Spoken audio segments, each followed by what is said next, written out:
I'm Troy, and in this video I'm going to show you how to fret a guitar neck. Other videos going to be building the neck itself, attaching it to the tin. We're going to start with fretting because I think that's the most important thing. It's what everyone wonders about. It's not as hard as you think, and hopefully you'll get right on it. You can fret your own necks.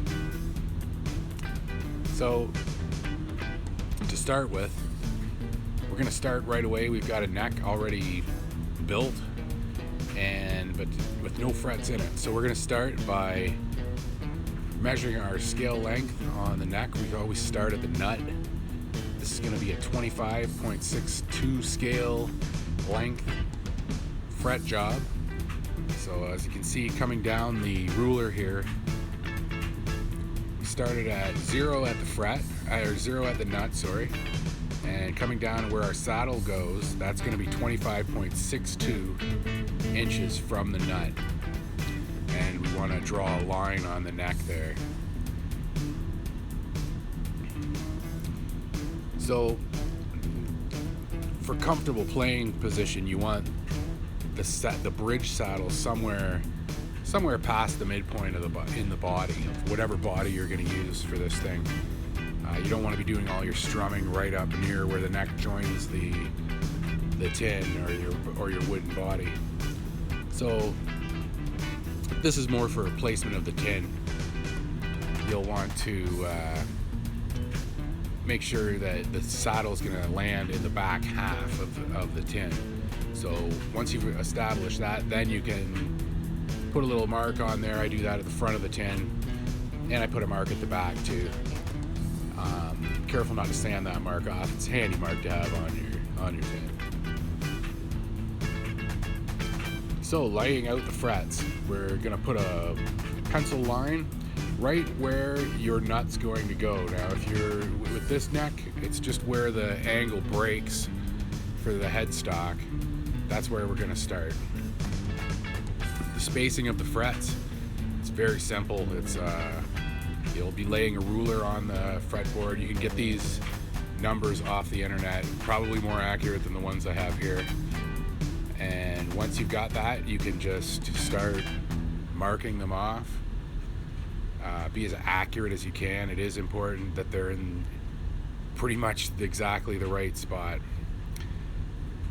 Once you've got those hashed off, then extend those lines and we can start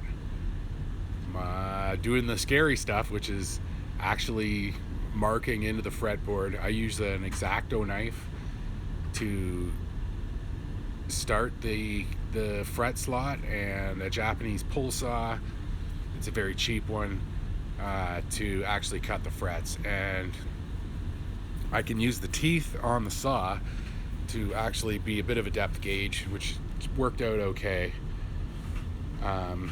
There's a shot of the fret slots. Now when you're putting a fret into the fretboard or into the right straight in the neck like we're doing here, you want the fret slot to be just slightly shorter, not as deep as that tang that has those triangular little ridges on it. That's the tang. And that's going to fit into the slot. I have a short video here. You'll press that into the slot. If it doesn't go in almost all the way, especially if you're using a hardwood on the neck, you're gonna have to make that slot a little deeper, because these things won't burrow their way into the neck or into the wood. It has to be pretty close. So always when you're doing your fret slots, go shallow as opposed to deep. Okay, and once you got those, I've got a few done here already, but you can see the idea. You can use the full fret wire, press it in, leaving a bit overhanging on the edges, and use some snips to trim it fairly close.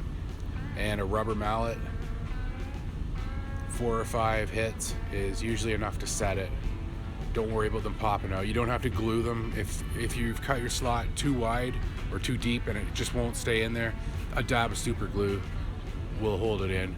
Usually once you get strings on, the frets will compress, and those or the slots will compress when the neck bends a little, and those will stay in there. So as you can see, both sides are just rough right now.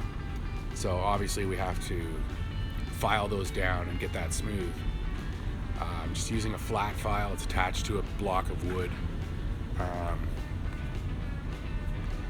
You can make this tool, or you can just use the file as it is. Attach to the block. It's a simple tool to make.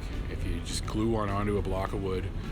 I'm trying to make this video so it doesn't use a lot of crazy luthier tools that are... None of them are very expensive, but some of them are hard to find. You have to order them. If you're doing this on a Sunday afternoon, you don't want to get them. These are tools that everyone's got. It's just a file. As you can see, I'm doing it in the dark here. And so you just file down until you get close to that fret, the side of the neck. Try not to mark it up too much. You'll probably put a few gouges in it. You just have to go easy, go careful, and you'll get the feel of it. And the frets do grind off fairly quickly once they start to go. And to finish once they're all filed fairly close, I turn that file around and use it sideways and just back and forth, filing across those fret ends, trying to get them as close to the neck profile as I can. And it's something you just have to do it, and once you start doing it, you'll see that it's not that hard, and it's not like you're gonna wreck your neck or put a huge gouge in it. You just have to go slow, go easy. Don't do anything crazy. Normally, for the video, I didn't want to get my other hand in the way, so I normally have my hand on the fretboard, and I'm grinding a lot harder than this, but and it's just to hold the frets in there so they don't rattle around, and if they pop out on you. If it pops out, put it back in. This is a flat fretboard, so it's not a huge issue to even cut a new fret if something happens to it.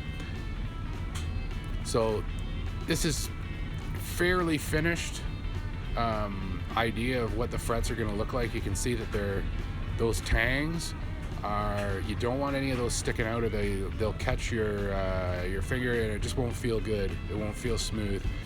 But you can keep sanding and sanding and sanding, and until those are completely gone. That file I was using, you can turn it around, and actually if there's little bits, you can just turn it on its edge and just nick off the little bits of metal that are hanging out. As you can see, I've marked up the side of the neck a bit there. We're gonna sand that anyway. There's still a little more sanding to do here, but those frets are in. They're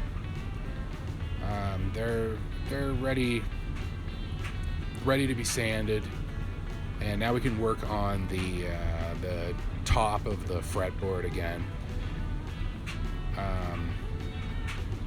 Just giving it another sand, because actually with this neck I'm going to put a finish on it after it's been fretted, and that's why I'm not too worried about these sanding marks and things. Because the finish isn't going on until this entire step is done. So, and that's 120 grit paper. You can sand them down to 400 grit. Keep going as far as you want. And so here, this is after sanding down, I think, to maybe 180 grit. And you can see the frets are very flush with the neck. And that's what you want to see. Some people run a piece of Kleenex down the side, and if it catches anywhere, then you know where you've got to keep sanding.